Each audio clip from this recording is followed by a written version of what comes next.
আল্লাহ আমার প্রভু, আমার নাহি নাহি ভয়। আল্লাহ আমার প্রভু। আসসালামু আলাইকুম ওয়া রাহমাতুল্লাহি ওয়া বারাকাতুহু। বিসমিল্লাহি ওয়াল হামদুলিল্লাহ ওয়াশ শুকরুলিল্লাহ ওয়াস সালাতু ওয়াস সালামু আলা খায়রি খালকিল্লাহ।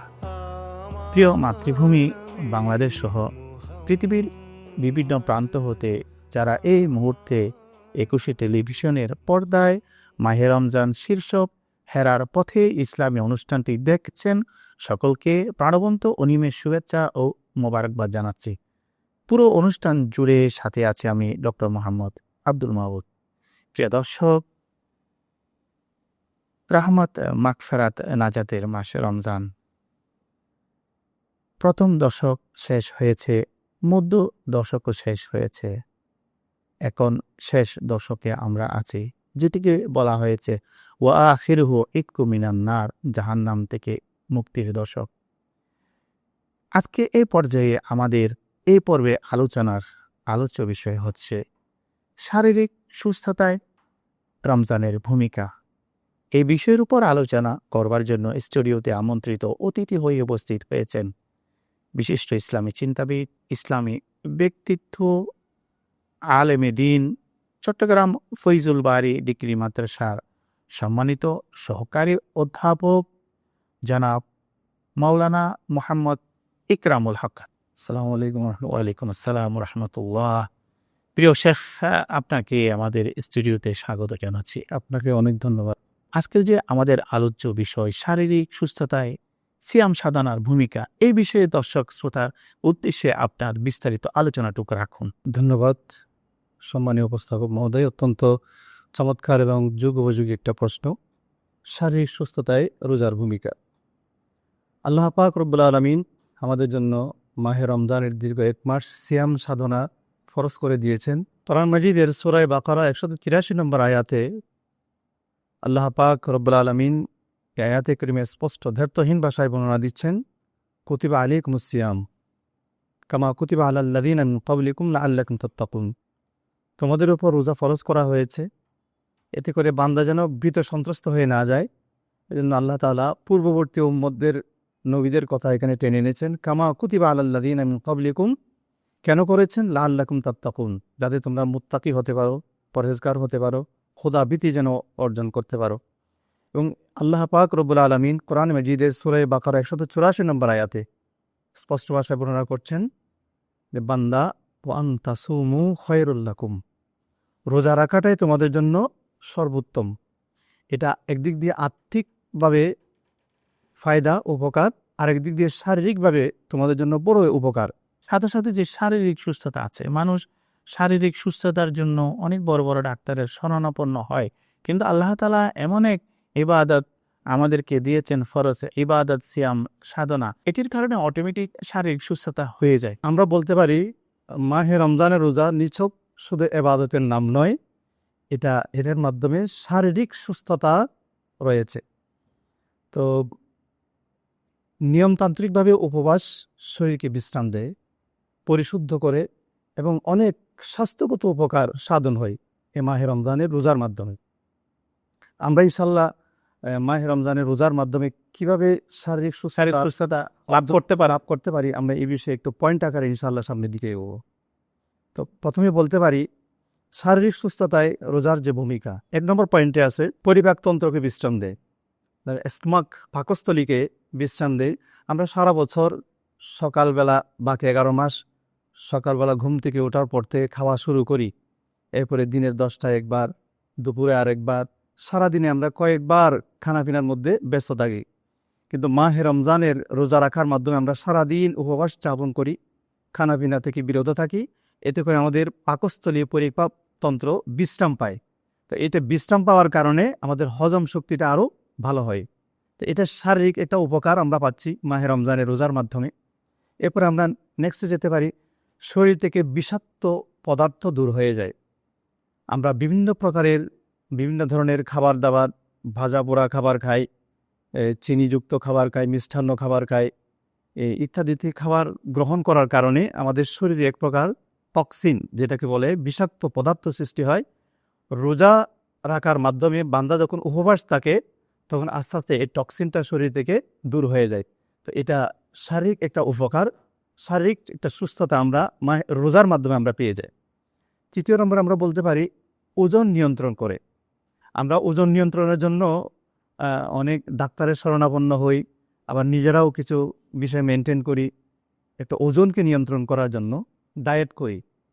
কিন্তু আল্লাহ পাক আমাদেরকে এমন এক সুন্দর ব্যবস্থা দিয়েছেন যে বান্দা ওজন নিয়ন্ত্রণ করার জন্য তোমাদেরকে ডাক্তারের কাছেও যেতে হবে না, এদিক সেদিক তোমাদেরকে দিক বিদিক ছুটতে হবে না।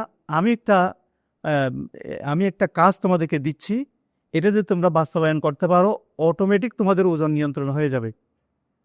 রোজা রাখার মাধ্যমে যখন সারাদিন উপবাস থাকে এবং ইফতারের সময় যদি নিয়ম মেনটেন করে খাবার দাবার খায়, সেহরির সময় যদি নিয়ম মেনটেন করে খাবার দাবার খায়, তাহলে আল্লাহর মেহরবানিতে অটোমেটিক তার ওজন নিয়ন্ত্রণে এসে যাবে।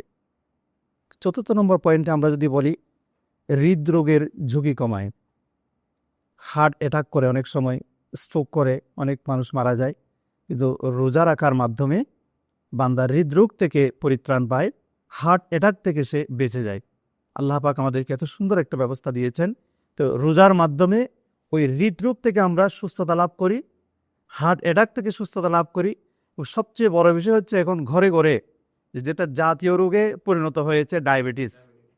ঘরে ঘরে ডায়াবেটিস, রোজা রাখার মাধ্যমে ডায়াবেটিস নিয়ন্ত্রণে এসে যায়। তা আমি যে কথাগুলো বলছি, আমার এই কথার সমর্থনে আল্লাহর পিয়ার হাবিবের একটি হাদিস আছে, সুমু তাসহু, এটা মুসনাদ আহমদের হাদিস, তোমরা রোজা রাখো, এতে করে তোমাদের শরীর সুস্থ হয়ে যাবে।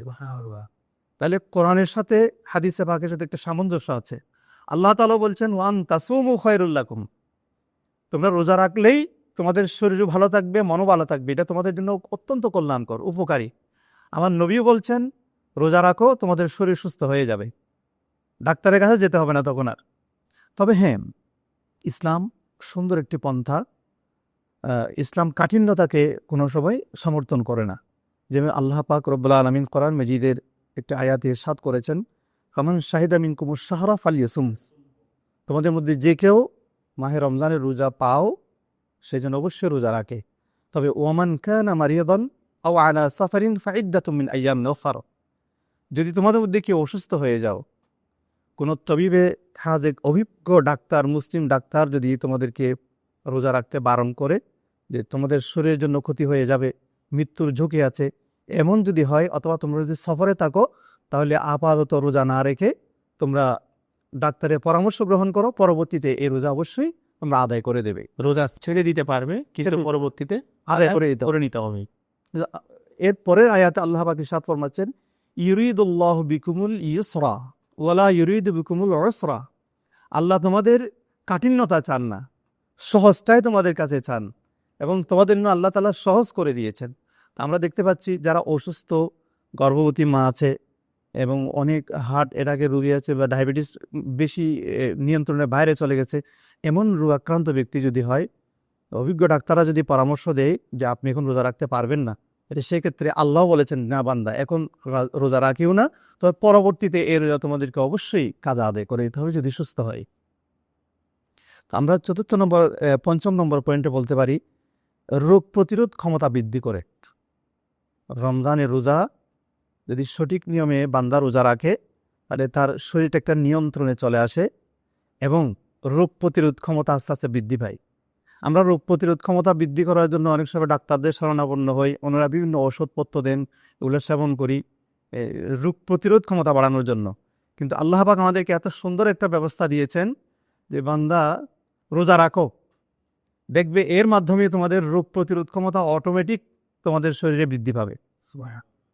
এরপর ষষ্ঠ নম্বর পয়েন্ট আমরা বলতে পারি, মানসিক প্রশান্তি আসে, ভালো ঘুম হয়, ঘুমের উন্নতি হয়। অনেকের ওষুধ সেবন করেও ঘুম আসে না, কিন্তু রোজা এমন একটি ব্যবস্থা, যারা নিয়মিত রোজা পালন করে, সঠিক নিয়মে যদি রোজা পালন করে, দিনের বেলায় কিছু সময় একটু ক্লান্তি এসে যায়, ওই সময় একটু বিছানার সাথে হেলিয়ে পড়লেই আরামের একটা ঘুম তার মধ্যে চলে আসে। এছাড়া মানসিক যে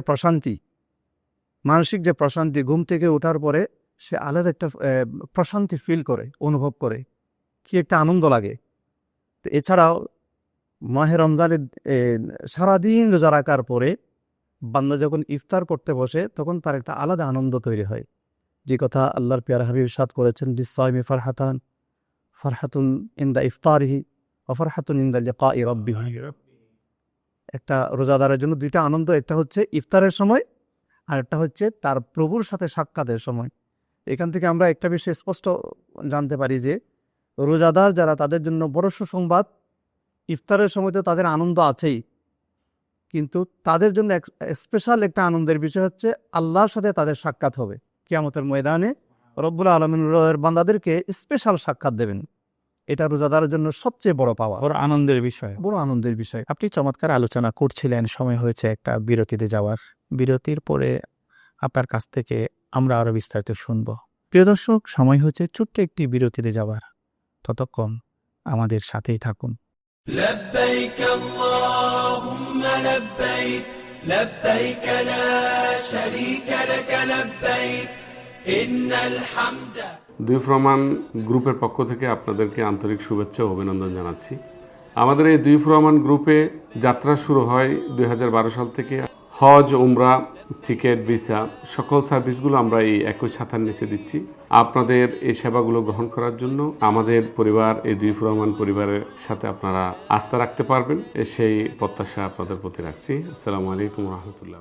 لبيك اللهم لبيك لبيك اللهم لبيك لبيك لا شريك لك لبيك إن الحمد। দুই প্রমাণ গ্রুপের পক্ষ থেকে আপনাদেরকে আন্তরিক শুভেচ্ছা ও অভিনন্দন জানাচ্ছি। আমাদের এই দুই প্রমাণ গ্রুপে যাত্রা শুরু হয় 2012 সাল থেকে। হজ, উমরা, টিকিট, ভিসা সকল সার্ভিসগুলো আমরা এই একই ছাতার নিচে দিচ্ছি। আপনাদের এই সেবাগুলো গ্রহণ করার জন্য আমাদের পরিবার, এই দুই প্রমাণ পরিবারের সাথে আপনারা আস্থা রাখতে পারবেন, সেই প্রত্যাশা আপনাদের প্রতি রাখছি। আসসালামু আলাইকুম রহমতুল্লাহ। لبيك اللهم لبيك। বিজ্ঞাপন বিরতির পর আবারও ফিরে আসলাম হেরার পথে ইসলামী অনুষ্ঠানে। যে আপনি যেটি বলছিলেন, রোজাদারদের জন্য দুটি মহা আনন্দের সময় আছে, একটি ইফতারের সময় আর একটি প্রভুর সাথে সাক্ষাতের সময়। এবং এই রমজানুল মুবারকের সিয়াম সাধনা, যত ইবাদত বন্দেগী আছে, তারাবি আছে, ইফতার আছে, সাহারি আছে, কিয়ামুল লাইল আছে, তাহাজ্জুদ আছে, যত ইবাদত বন্দেগী আছে, এগুলোর সাথে সাথে যে সিয়াম সাধনা, উপবাস, এটি বিশেষ একটি নিয়ামত, বিশেষ করে বিশাল একটি নিয়ামত আমাদের জন্য, যেন আমাদের শারীরিক সুস্থতা থাকে। আলহামদুলিল্লাহ, শরীর সুস্থ থাকলে মন ভালো থাকে। আর আল্লাহ পাক রব্বুল আলামিন আমাদের শরীর এবং মন উভয়টি ভালো রাখার জন্যই মূলত এই মাহে রমজানের রোজা দিয়েছেন। আর উপবাস থাকা, এটা কেমন ইবাদত? আল্লাহ বান্দাকে কষ্ট দিতে চান? না। উপবাস থাকা কেমন ইবাদত, এ প্রশ্ন বান্দা করে নেই। এই জন্য আল্লাহ পাক রব্বুল আলামিন ফেরেশতাদেরকে নিয়ে গর্ব করেন যে, দেখো, তোমরা তো এই বান্দা সৃষ্টি করতে নিষেধ করেছিলে, বারণ করেছিলে, আমার বান্দারা দেখো আমার হুকুম কীভাবে মানছে। ওরা একটিবার প্রশ্ন করে নেয়, আল্লাহ, উপবাস থাকা, সারাদিন কষ্ট পাওয়া, এটা আবার কোন ধরনের ইবাদত? এই প্রশ্ন আমার বান্দা করে নেয়। সারাদিন উপবাস থেকেছে, স্ত্রী সম্ভোগ থেকে বিরত থেকেছে, এরপর ইফতার সামগ্রী সামনে নিয়ে, রুচিশীল মজাদার খাবারগুলো সামনে নিয়ে সে হাত দিয়ে ঘাটাঘাটি করছে, কিন্তু মুখ হাতছে না, মুখে দিচ্ছে না। কেন? তার ভিতরে আমার ভয় আছে। সে তাকওয়া অর্জন করেছে। আমি যে রোজা দিয়েছি তাকওয়া অর্জন করার জন্য, সেটা তার ভিতরে অর্জন হয়েছে। আমি আল্লাহর ভয় তার ভিতরে কাজ করছে। ইচ্ছা করলে সে রুদ্ধদ্বারে গিয়ে পেট পুড়ে খেয়ে তারপর বের হতে পারে। মানুষ যদি পুকুরে ডুব দিয়ে ইচ্ছা মতো পেট ভরে যদি পানি পান করে, কেউ তো দেখবে না, একমাত্র আল্লাহ দেখবেন। এই ভয়টা বান্দার অন্তরে কাজ করে, কারণে বান্দা খানাপিনা থেকে সম্পূর্ণ বিরত থাকে। স্ত্রীর আকর্ষণ তার ভিতরে কাজ করলো, সে সেখান থেকে বিরত থাকে একমাত্র আল্লাহর ভয়ে। এজন্যই মহান রব্বুল আলামিন আমাদেরকে সুসংবাদ দিচ্ছেন আল্লাহর হাবিবের মাধ্যমে, হাদিসে কুদসির মধ্যে, আসসাউমুলি ওয়া আনা আজজি বিহি ও ফি রাওয়ায়াতিন উখরা ওয়া আনা উজজা বিহি। রোজা আমারই জন্য, বাকি ইবাদত তো আল্লাহর জন্য। কিন্তু নামাজ, হজ, জাকাত ইত্যাদি সব এবাদত তো আল্লাহর জন্য। কিন্তু আল্লাহ পাক রব্বুল আলামিন এই মাহে রমজানের রোজাকে নিজের দিকে নিসবত করে স্পেশাল করেছেন, রোজা আমার ওই জন্য। এখানে একটা বিষয় আছে, সেটা হচ্ছে অন্যান্য ইবাদতের মধ্যে কিছুটা হলেও লৌকিকতা আছে। কেউ টাকা দিচ্ছে দানবীর হওয়ার জন্য, কেউ বা নামাজ পড়ছে আমাকে নামাজি বলবে, কেউ হজ পড়ছে হাজি সাহেব বলবে। এই উদ্দেশ্যগুলা বান্দার অন্তরে কাজ করে। কিন্তু রোজা এমন একটা ইবাদত যেটার মধ্যে কোনো লৌকিকতা নেই, লোক দেখানো কিছু নেই, একমাত্র আল্লাহ দেখতে পাচ্ছেন সে রোজা রাখছে কি রাখছে না। এই জন্য আল্লাহ পাক বান্দাকে এই সুসংবাদ দিয়েছেন, রোজা আমার ওই জন্য, সে রোজার প্রতিদান আমি আল্লাহ নিজেই দেব, অথবা তার প্রতিদান আমি আল্লাহ নিজেই হয়ে যাব। সুবহানাল্লাহ ওয়া আনা উজজা বিহি। অতএব আমরা বুঝতে পারি যে মাহে রমজানের রোজার মাধ্যমে শুধু সওয়াব অর্জন হয় তা না, বরঞ্চ স্বয়ং আল্লাহকেও পাওয়া যায় এবং আমাদের শরীর মন উভয়টি সুস্থ থাকে। আমি একজন বিজ্ঞানীর কথা এখানে সামনে আনতে পারি, একজন অমুসলিম বিজ্ঞানী, জাপানের একজন বিজ্ঞানী, ওনার নাম ইয়োশিনারি ওসমি। 2016 সালে উনি রোজা নিয়ে গবেষণা করেছেন। একজন অমুসলিম বিজ্ঞানী হয়েও চিকিৎসা বিজ্ঞানী, রোজা নিয়ে গবেষণা করতে করতে তিনি আবিষ্কার করেছেন যে রোজার বৈজ্ঞানিক যে উপকারিতা আছে এটা নিঃসন্দেহে, কোনো সন্দেহ ছাড়া রোজার বৈজ্ঞানিক উপকারিতা হাজারও আছে। এটা নিয়ে তিনি গবেষণা করে সাকসেস হয়েছেন, কারণে তিনি নোবেল পুরস্কারে ভূষিত হয়েছেন। সংক্ষেপে যদি একটু আমাদেরকে বলতেন যে সামনে যে রোজার পরে শাওয়াল মাসের 6টি রোজা আছে, এটি নিয়ে একটু বলুন সংক্ষেপে। ধন্যবাদ। মাহে রমজানের 30টি দিন পূর্ণ করার পরে আল্লাহর হাবিব বলেছেন, মান ইত্তাবা সিত্তাম মিন শাওয়াল ফাকান্নামা সামাদ দাহরা কুল্লাহু, যে আল্লাহর বান্দা 30টি রমজান পূর্ণ করার পরে, সেটা 29ও হতে পারে, কিন্তু আল্লাহ পাক 30 রোজার সওয়াব দিয়ে দেবেন বান্দাকে। পূর্ণ করার পরে মাহে শাওয়ালের 6টি নফল রোজা যে রাখবে, অবশ্যই এ রোজা ধারাবাহিকভাবেও রাখতে পারবে, অথবা ভেঙে ভেঙেও রাখতে পারবে, একদিন 2 দিন পর পর ওভাবে রাখতে পারবে। দুইভাবে রাখা সূরত আছে। যে 6টি রোজা যে পূর্ণ করবে, আল্লাহ পাক তাকে সারা বছর রোজা রাখার সমান সওয়াব দান করবেন। আমরা বিষয়টা বুঝতে পারি যে একটা ইবাদত করলে আল্লাহ পাক তার 10 গুণ সওয়াব দান করবেন। তো মাহে রমজানের 30 দিন পূর্ণ করলে 300, ওদিকে শাওয়ালের 6 রোজা পূর্ণ করলে 6 × 60, 360 দিনের সওয়াব আল্লাহ দান করবেন। 5 দিন রোজা রাখা হারাম। অতএব আমার রসুলের হাদিসে পাকের সাথে এটা আমাদের হিসাবের সাথে একেবারে পরিপূর্ণ কানায় কানায় মিলে গেল যে মাহে রমজানের রোজা 30 দিন পূর্ণ করে শাওয়ালের 6 রোজাও যদি বান্দা রাখতে পারে, আল্লাহ পাক তার আমল নামায় সারা বছর রোজা রাখার সওয়াব দান করবে। আমরা যদি চাই প্রতি মাসে 13, 14, 15 আমরা রোজা রাখতে পারি, এই বিষয়ে একটু বলুন। জি, আমরা যদি প্রতি মাসে 13, 14, 15, যেটা আদম আলাইহিস সালাম রেখেছেন, ওনার উপর এটা ফরজ ছিল। ওই যে কুতিবা আলাইকুমুস সিয়াম কামা কুতিবা আলাল্লাযিনা মিন ক্বাবলিকুম, এই আয়াতের তাফসীরের মধ্যে এই কথাগুলো আসছে। হযরত আদম আলাইহিস সালামের উপর প্রতি মাসের 13, 14, 15 আইয়ামে বীজের রোজাগুলো ফরজ ছিল। নবীদের উম্মতদের উপর রোজা এক এক ধরনের ফরজ ছিল। কিন্তু রাসূলুল্লাহ সাল্লাল্লাহু আলাইহি ওয়াসাল্লামের ওসিলায় আল্লাহ তাআলা আমাদেরকে পুরো একটি মাস দিয়ে দিয়েছেন। কত বড় নিয়ামত আল্লাহ তাআলা আমাদেরকে দিয়েছে, অনেক বড় নিয়ামত। তো এই 3 দিন ধরে যদি আমরা রোজা রাখতে পারি, 11 মাস যদি আমরা রোজা রাখি, তাহলে 3, 11, 33টা রোজা ওদিকে আমরা আলাদা রাখতে পারছি। আল্লাহ পাক রব্বুল আলামিন আমাদেরকে তৌফিক দান করুন। এদিকে শাওয়ালের 6 রোজা, আর এদিকে আইয়ামে বীজের রোজা। আমরা চাইলে আরেকটা রোজা রাখতে পারি। আমার নবী প্রতি সোমবার রোজা রাখতেন। সুবহানাল্লাহ, এই বিষয়ে একটু বলো। আল্লাহর পেয়ারা হাবিব সরকার আমার অনুসরণে আমরা তো নবীকে মহব্বত করি, ভালোবাসি, আমরা দাবি করি আমরা নবীর ভালোবাসার দাবি করি, নবীকে মহব্বত করি, দাবি করি। কিন্তু এই দাবিটা মুখের দাবি হলে চলবে না, এটা প্রমাণ দিতে হবে, আমার মাধ্যমে প্রমাণ দিতে হবে। আল্লাহর পেয়ারা নবী প্রতি সোমবার রোজা রাখতেন। আমরা চাইলে প্রতি সোমবার রোজা রাখতে পারি। মাহে রমজানের 1 মাসের ট্রেনিংকে কাজে লাগিয়ে প্রতি সোমবার রোজা রাখার মাধ্যমে নবীজির সুন্নত আমরা আদায় করতে পারি। তাছাড়া মৌলুদুন নবী সাল্লাল্লাহু আলাইহি ওয়াসাল্লাম, এটাকে কেন্দ্র করে আমরা রোজা রাখতে পারি। এভাবে করে মাহে রমজানের এই 30 দিনের প্রশিক্ষণকে যদি আমরা কাজে লাগাই, সারা জীবন আমাদের আল্লাহ পাক রোজা রাখার সওয়াব আল্লাহ আমাদেরকে দিয়ে দেবেন। জনাব মাওলানা মোহাম্মদ ইকরামুল হক আবারও আপনাকে আমাদের স্টুডিওতে স্বাগত, ধন্যবাদ ও মোবারকবাদ জানাচ্ছি। ধন্যবাদ। প্রিয় দর্শক, আজকে আমরা শারীরিক সুস্থতায় যে রমজানের বিশাল এক ভূমিকা রয়েছে সেই বিষয়ে আমরা অসাধারণ আলোচনা শুনেছি।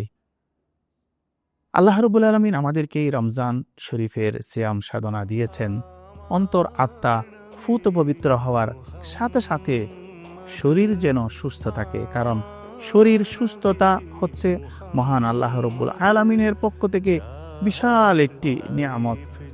সুতরাং রাসূল করিম সাল্লাল্লাহু আলাইহি ওয়াসাল্লামের উম্মত আমাদেরকে 30 দিনের সিয়াম সাধনা দিয়েছেন, এটি বিশাল একটি নিয়ামত। প্রিয় দর্শক, এতক্ষণ পর্যন্ত যারা আমাদের সাথে ছিলেন, আমাদের সাথে যুক্ত হয়েছেন, সকলকে হেরার পথে ইসলামী অনুষ্ঠানের পক্ষ থেকে আবারও আন্তরিক প্রীতিপূর্ণ শুভেচ্ছা ও মোবারকবাদ জানাচ্ছি এবং আগামী পর্ব দেখার আমন্ত্রণ জানিয়ে বিদায় নিচ্ছি। সবাই ভালো থাকুন, সুস্থ থাকুন, নিরাপদে থাকুন।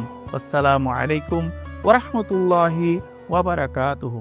لبيك اللهم لبيك لبيك لا شريك لك لبيك إن الحمد। দুই প্রমাণ গ্রুপের পক্ষ থেকে আপনাদেরকে আন্তরিক শুভেচ্ছা ও অভিনন্দন জানাচ্ছি। আমাদের এই দুই প্রমাণ গ্রুপে যাত্রা শুরু হয় 2012 সাল থেকে। হজ, উমরা, টিকিট, ভিসা সকল সার্ভিসগুলো আমরা এই একই ছাতার নিচে দিচ্ছি। আপনাদের এই সেবাগুলো গ্রহণ করার জন্য আমাদের পরিবার, এই দুই প্রমাণ পরিবারের সাথে আপনারা আস্থা রাখতে পারবেন, সেই প্রত্যাশা আপনাদের প্রতি রাখছি। আসসালামু আলাইকুম ওয়া রাহমাতুল্লাহ। لبيك اللهم لبيك لبيك اللهم لبيك لبيك لا شريك لك لبيك إن الحمد। দুই প্রমাণ গ্রুপের পক্ষ থেকে আপনাদেরকে আন্তরিক শুভেচ্ছা ও অভিনন্দন জানাচ্ছি। আমাদের এই দুই প্রমাণ গ্রুপে যাত্রা শুরু হয় 2012 সাল থেকে। হজ, উমরা, টিকিট, ভিসা সকল সার্ভিসগুলো আমরা এই একই ছাতার নিচে দিচ্ছি। আপনাদের এই সেবাগুলো গ্রহণ করার জন্য আমাদের পরিবার, এই দুই প্রমাণ পরিবারের সাথে আপনারা আস্থা রাখতে পারবেন, সেই প্রত্যাশা আপনাদের প্রতি রাখছি। আসসালামু আলাইকুম ওয়া রাহমাতুল্লাহ। لبيك اللهم لبيك